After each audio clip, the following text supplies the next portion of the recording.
और इसका जो सिलेबस रखा गया है सीबीएसई के थ्रू कंप्यूटर एप्लीकेशन के लिए, वो इधर इसमें कंटेंट्स में आप जरा ध्यान से देखिएगा।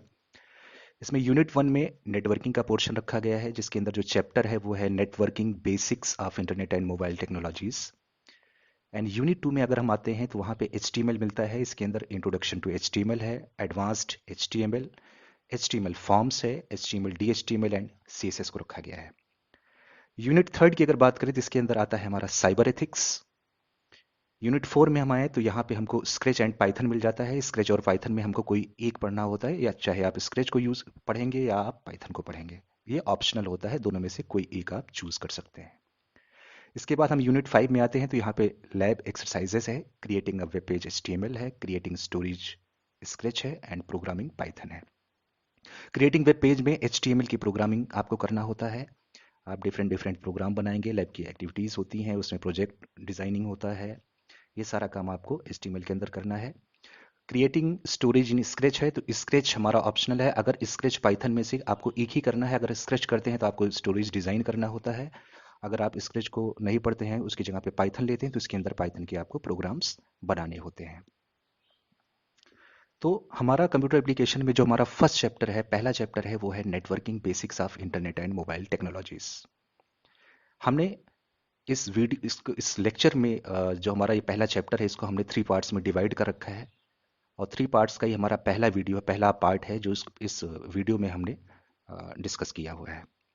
पार्ट 1 में आपका basics of internet mobile technologies का ओवरव्यू है इसके अंदर। तो इसका जरा पहला स्लाइड आप ध्यान से देखें। इसमें लिखा है life today is highly dependent on computers since they do most of the important work and are found everywhere. Computer और इंटरनेट हमारे लाइफ की एक बहुत ही इंपॉर्टेंट, एक मूलभूत आवश्यकता बन चुकी है, जिसके थ्रू इसमें हम लोग जैसे मतलब हमारी लाइफ क्रिटिकल सी हो गई कि बिना इसके जैसे लगता है कि हमारा काम नहीं चल पा रहा है ना। चाहे आपका होम हो, from homes to police station, government institution, schools, airport, shopping malls and military facilities, they are everywhere. However, the computer would never have been so popular and widely used if it was not for the internet. Buying online goods, use of email, taking online tests, playing games online, transferring money between accounts online, reading articles, etc. are just some of the things that be rendered impossible without the internet. प्यारे बच्चों, चाहे आपका घर हो, institution हो, schools हो, airport हो, shopping malls हो, कहीं भी आप जाते हैं तो हर जगह आपको इंटरनेट का यूज़ होते हुए दिख जाएगा। तो इंटरनेट का जो इम्पोर्टेंस है वो हमारे लाइफ में बहुत ज़्यादा है। चाहे आपको गेम खेलना है या आपको कोई प्रोडक्ट परचेज करना चाहते हो, गेम हमारा ऑनलाइन ऑफलाइन दोनों होता है। ऑनलाइन अगर गेम खेलते हैं तो वहाँ पे बहुत सारे अच्छे अच्छे 3D गेम्स मिल जाते हैं जो आप आराम से खेल सकते हैं। ऑनलाइन टेस्ट देना चाहते हो, इसमें गवर्नमेंट की जितनी भी वैकेंसीज आती हैं, जो गवर्नमेंट के थ्रू एग्जाम हो रहे हैं, वहाँ पे अब गवर्नमेंट क्या चाहती है कि ऑनलाइन एग्जाम करा देती है। या ऑनलाइन एग्जाम होने से क्या होता है कि रिजल्ट वगैरह इशू करने में, जारी करने के लिए क्या होता है, थोड़ा सा टाइम उसका बच जाता है और वो थोड़ा प्रोसेस फास्ट हो जाता है। इसलिए गवर्नमेंट भी अब ऑफलाइन एग्जाम से ज़्यादा प्रेफरेंस ऑनलाइन एग्जाम्स पे ज़्यादा दे रही है। Transferring money between accounts online, अगर आप पैसा ट्रांसफर करना चाहते हो एक अकाउंट से दूसरे अकाउंट में, तो ये भी हम घर बैठे आराम से कर सकते हैं, इंटरनेट का यूज़ करके ऑनलाइन बैंकिंग के थ्रू कर सकते हैं। आर्टिकल रीड करना चाहते हो, कोई आर्टिकल है, कोई ब्लॉग रीड करना चाहते हो, या ऑनलाइन आप न्यूज़पेपर्स को रीड करना चाहते हो, ई पेपर्स को पढ़ना चाहते हो, तो ये भी हम घर बैठे आप इंटरनेट का यूज़ करके बहुत ही आसानी से कर सकते हैं। इसमें आपको न्यूज़पेपर ऑफलाइन पढ़ने की ज़रूरत नहीं है। अगर आप इंटरनेट का यूज़ करते हो तो डायरेक्ट आप अपने घर पे बैठ के इसको पढ़ सकते हो। Just some of things that be rendered impossible without the internet, है ना। तो इम्पोर्टेंट जो इम्पोर्टेंस है इंटरनेट का वो बहुत ज़्यादा है हमारी लाइफ के अंदर। इस चैप्टर के अंदर जो हमारे कुछ आउटलाइंस है, जो मैंने इसके अंदर कंटेंट्स रखा हुआ है, इसमें पहला है हमारा नेटवर्क है, second history of internet and third internet protocols, who governs the internet, internet applications, connection requirements, W जिसको हम वर्ल्ड वाइड वेब कहते हैं, वेब सर्वर है एंड वेब क्लाइंट्स है। तो इसका जो पहला टॉपिक हमने रखा है वो है network. A network is defined as a group of two or more computer systems linked together to share information and hardware resources. Network क्या होता है? नेटवर्क एक से ज्यादा कंप्यूटर्स को जब हम आपस में कनेक्ट करते हैं इंफॉर्मेशन को शेयर करने के लिए या हार्डवेयर रिसोर्सेज को शेयर करने के लिए, तो वो बन जाता है एक नेटवर्क। आप सिंगल पीसी यूज करते हो, आप एक कंप्यूटर पे बैठ के काम करते हो, अचानक पता चला कि उस कंप्यूटर में कोई एरर आ गई, पता लगा उसका एसएमपीएस जल गया, उसके हार्डवेयर पे उसके उसके मदरबोर्ड में कोई प्रॉब्लम आ गई, तो आपका सिस्टम काम नहीं करता है, आपका काम बंद हो जाता है, आपका डेटा भी करप्ट होने के चांसेस बहुत ज़्यादा बढ़ जाते हैं। लेकिन अगर यही चीज़ आप नेटवर्क के थ्रू करते हो, तो नेटवर्क के अंदर आप ध्यान से देखेंगे तो यहाँ पे एक हमारा सर्वर होता है, और सर्वर के चारों तरफ आप ध्यान से देखें तो अलग अलग हमारे कंप्यूटर कनेक्ट हैं। जो हमारा ये बीच वाला सिस्टम है, इसको हम मेन कंप्यूटर कहते हैं, ये हमारा सर्वर होता है, और इसके चारों तरफ जितने भी सिस्टम लगे हैं, इसको आप नोड, वर्क स्टेशन या क्लाइंट कह सकते हो।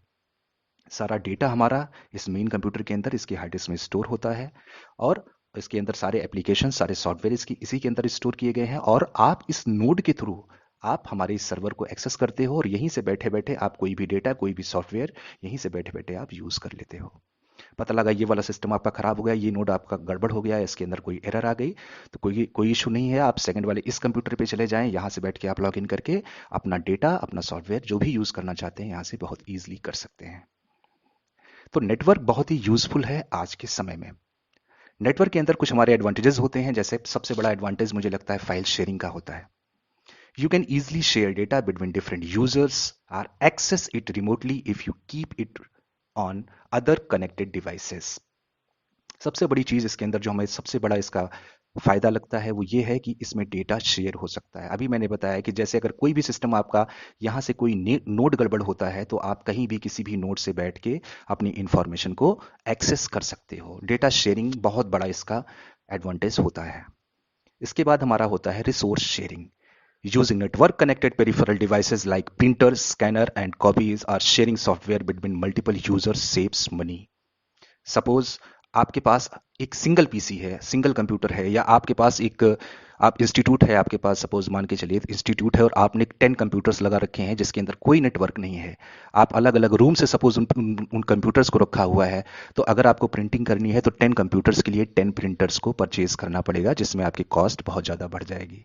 लेकिन अगर इसी चीज़ को हम इस नेटवर्क के थ्रू अटैच करते हैं, अगर हमने सपोज इस वाले नोड के अंदर एक प्रिंटर अटैच कर दिया, तो किसी भी नोड पे कोई भी स्टूडेंट बैठता है तो वहां से बैठ के वो अपना प्रिंटिंग कर सकता है। यहाँ से भी प्रिंटिंग हो सकती है, यहाँ से भी, कहीं से भी प्रिंटिंग कर सकता है, यहाँ तक कि सर्वर से भी बैठ के हम अपना प्रिंट आउट ले सकते हैं। चाहे आप प्रिंटर को अटैच करिए, चाहे आप स्कैनर को अटैच करिए, किसी भी सिस्टम से बैठ के हम अपना प्रिंट आउट ले सकते हैं। तो हमारी जो कॉस्ट होती है रिसोर्स शेयरिंग के थ्रू वो बहुत ज़्यादा कम हो जाती है। Sharing single internet connection. अगर सिंगल इंटरनेट का कनेक्शन आप यूज करते हो किसी अपने सिस्टम के थ्रू, यहाँ पे सर्वर में आपने अटैच किया, सर्वर के थ्रू जितने भी हमारे नोड्स हैं उस इंटरनेट को, उस इंटरनेट कनेक्शन के थ्रू अपना अपना जो है यहाँ पे बैठ के नेट को यूज कर सकते हैं, एक्सेस कर सकते हैं। अब हम आते हैं हिस्ट्री ऑफ इंटरनेट पे। प्यारे बच्चों जरा ध्यान से देखिएगा, इसमें लिखा है इन 1969 the department of defence, DoD, DoD का मतलब होता है department of defence, 1969 the department of defence of the United state of America developed a network called advance research project agency network.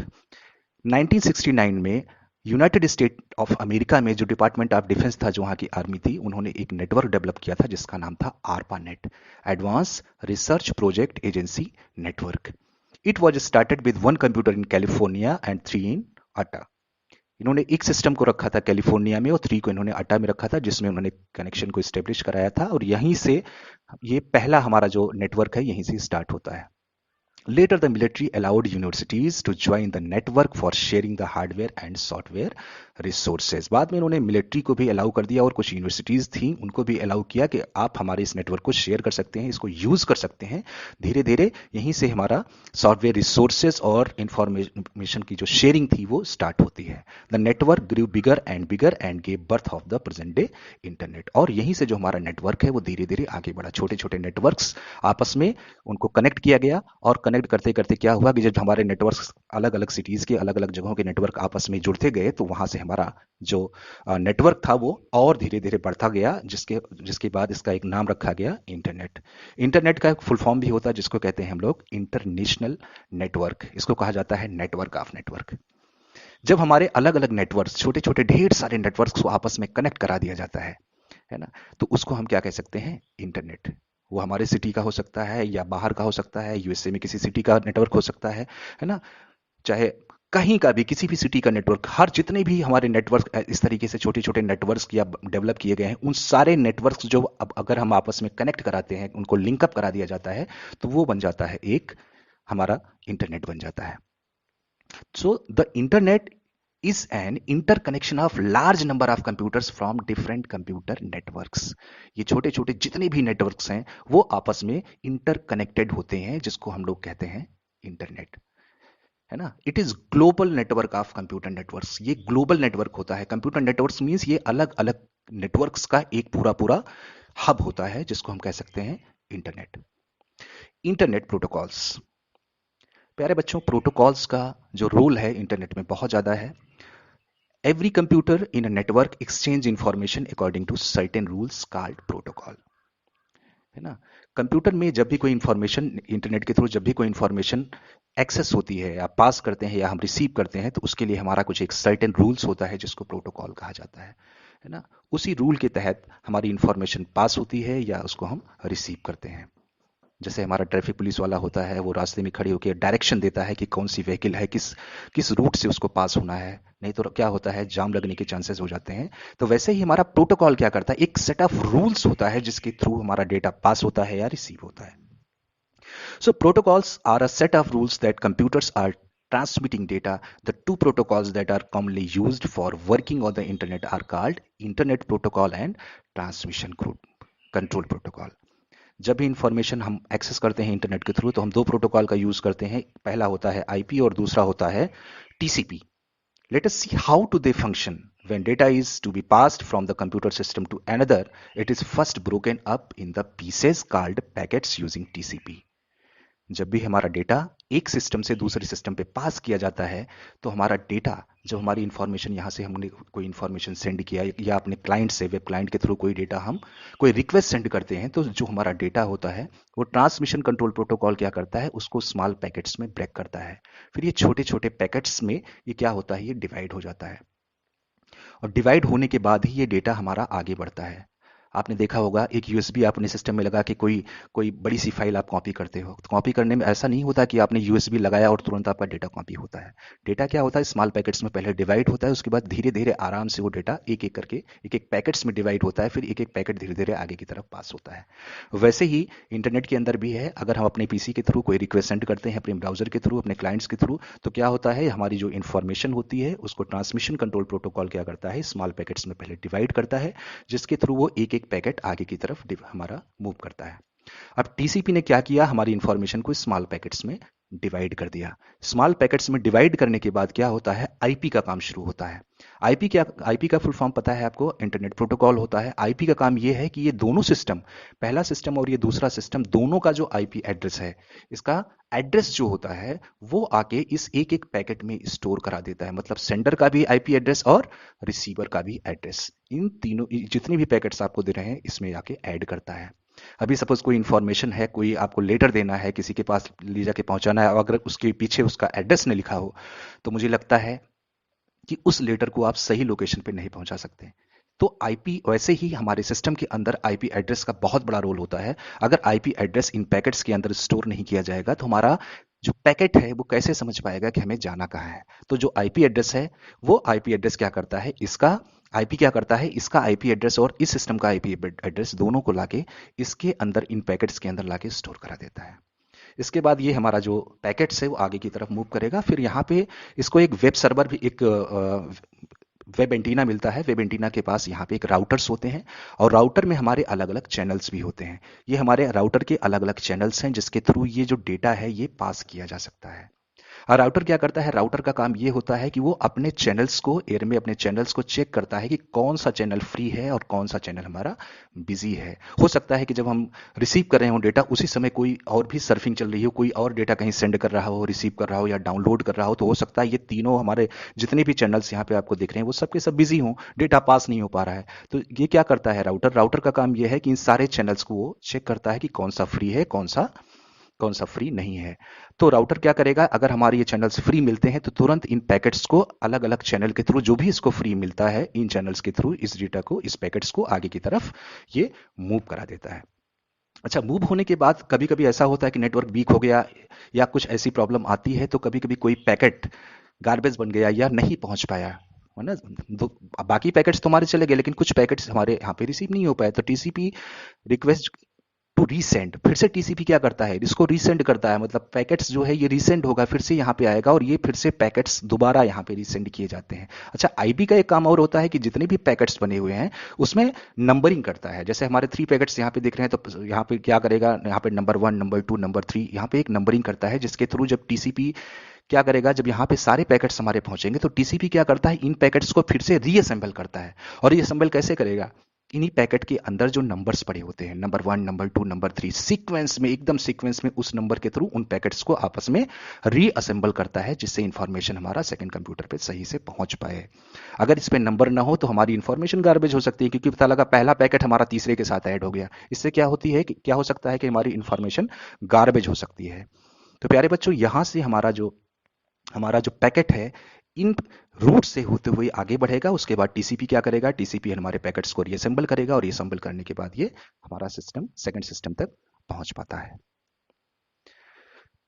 Next topic हमारा है who governs the internet. Internet को control कौन करता है। The internet is not governed by any one person और organisation. Internet को control करने के लिए कोई एक सिंगल पर्सन नहीं होता या कोई ऑर्गेनाइजेशन नहीं होता। There is no governing body of internet. Different volunteer groups have been formed that help to coordinate and guide the technical aspects of the internet.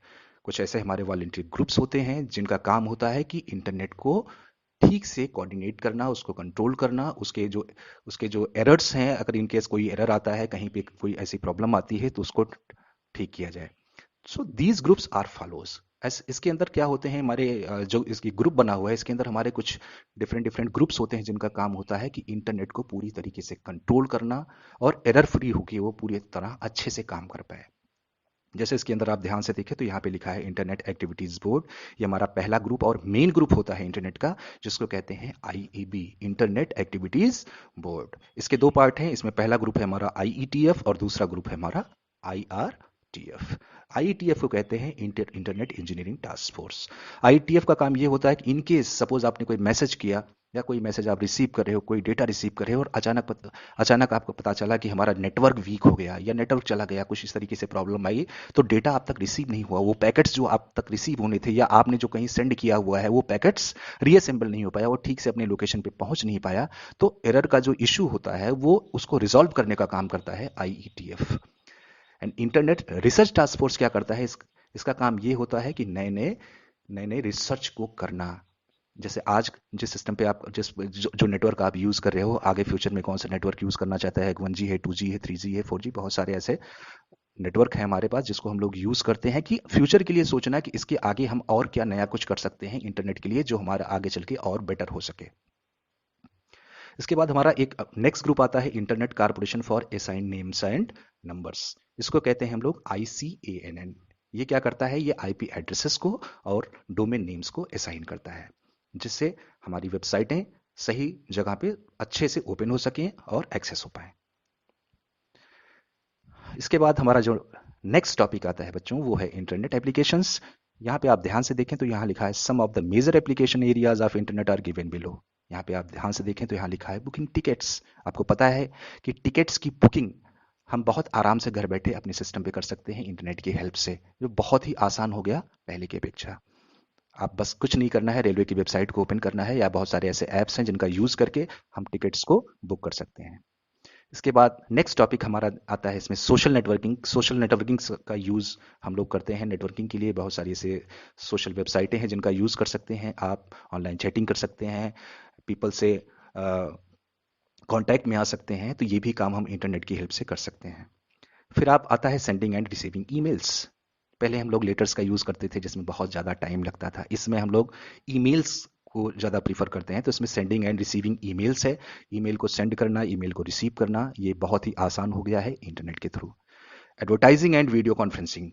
Advertisement करना, कोई कंपनी है, कोई ऐसा प्रोडक्ट है जिसको आप एडवर्टाइज करना चाहते हैं, उसके लिए आप जो है इंटरनेट का यूज़ कर सकते हैं। वीडियो कॉन्फ्रेंसिंग करना चाहते हैं, फेस टू फेस कॉलिंग करना चाहते हैं, तो इसके लिए भी इंटरनेट का बहुत बड़ा रोल है। ब्राउजिंग वेब पेजेस को आप शो कराना चाहते हैं, वेब पेजेस को आप सर्फिंग करना चाहते हैं, सर्च करना चाहते हैं, कोई कंटेंट ऐसा है जो आप जानना चाहते हो, तो आप अपने वेब ब्राउजर में इंटरनेट की हेल्प से आप उसको देख सकते हो। शेयरिंग डेटा एंड इन्फॉर्मेशन, कोई डेटा शेयर करना चाहते हो, कुछ भी आप शेयर करना चाहते हो, कोई ऐसा कंटेंट है जो किसी के पास आप शेयर करना चाहते हो, तो इंटरनेट की हेल्प से आप उस चीज को शेयर कर सकते हो। Online registration, education, entertainment, net banking, ये सारी चीजें आप इंटरनेट की हेल्प से बहुत ईजिली कर सकते हैं। अच्छा, कनेक्शन रिक्वायरमेंट्स में प्यारे बच्चों क्या क्या हो सकता है, जरा ध्यान से देखिएगा। इसमें इसमें लिखा है to connect to the internet you need a computer. आपके पास एक कंप्यूटर होना चाहिए जिसके थ्रू आप नेट को एक्सेस कर सकते हो। इसमें ध्यान से देखिए, लिखा है रिक्वायर्स अ कंप्यूटर, टैबलेट और mobile phone with a web browser software. आपके पास कुछ भी हो सकता है, कंप्यूटर, टैबलेट, मोबाइल फोन, कुछ भी हो सकता है, लेकिन उसके अंदर एक वेब ब्राउजर सॉफ्टवेयर होगा जिसके थ्रू आप इंटरनेट के जो कंटेंट्स है उसको सर्फिंग कर सकते हो। उसके बाद आता है नेटवर्क इंटरफेस कार्ड, जिसको हम एनआईसी कहते हैं। नेटवर्क इंटरफेस कार्ड आपके सिस्टम में लगा होना चाहिए। Hardware that allows computer to communicate over a computer network, ये अलाउ करता है कंप्यूटर नेटवर्क को आपके सिस्टम से कनेक्ट करने के लिए। इसके बाद नेक्स्ट हमारा जो डिवाइस है वो होता है मॉड्यूलेटर, डीमॉड्यूलेटर, जिसको हम मॉडेम कहते हैं। Modem is required to establish connection on a computer network. Modem एक ऐसा डिवाइस होता है जो इंटरनेट कनेक्शन को स्टेब्लिश कराता है आपके सिस्टम पे। ये दो टाइप के होते हैं, एक इंटरनल होता है और एक एक्सटर्नल होता है। इंटरनल जो है वो सीपीयू के अंदर आपके मदरबोर्ड के वहां स्लॉट में अटैच कर दिया जाता है, जबकि एक्सटर्नल मॉडेम जो होता है वो हम बाहर से यूज करते हैं। नेक्स्ट टॉपिक हमारा आता है इंटरनेट सर्विस प्रोवाइडर, जिसको हम आईएसपी कहते हैं। आईएसपी इज अ कंपनी और business that provides access to the internet and related services. Some of the popular ISPs in India are as follows. ISP क्या होता है? आईएसपी हमारी वो कंपनियां होती हैं जिनके थ्रू इंटरनेट की फैसिलिटीज हमको प्रोवाइड की जाती हैं। इसमें कुछ बहुत ही पॉपुलर हमारे कुछ सर्विस प्रोवाइडर्स हैं, जैसे बीएसएनएल हो गया, एमटीएनएल हो गया, एयरटेल हो गया, जियो हो गया। ये हमारे कुछ ऐसे आईएसपीज हैं जिसका हम लोग यूज करते हैं इंटरनेट को एक्सेस करने के लिए। यार ये बच्चों, हमारा नेक्स्ट टॉपिक है WWW, जिसको कहते हैं world wide web. The World Wide Web, commonly known as the web, is a way to accessing information over the internet. World wide web क्या होता है? अभी आपने थोड़ा सा पहले अगर जाएं तो वहां पे आपने इंटरनेट पढ़ा था। इंटरनेट क्या है? Internet is a large collection of computer networks.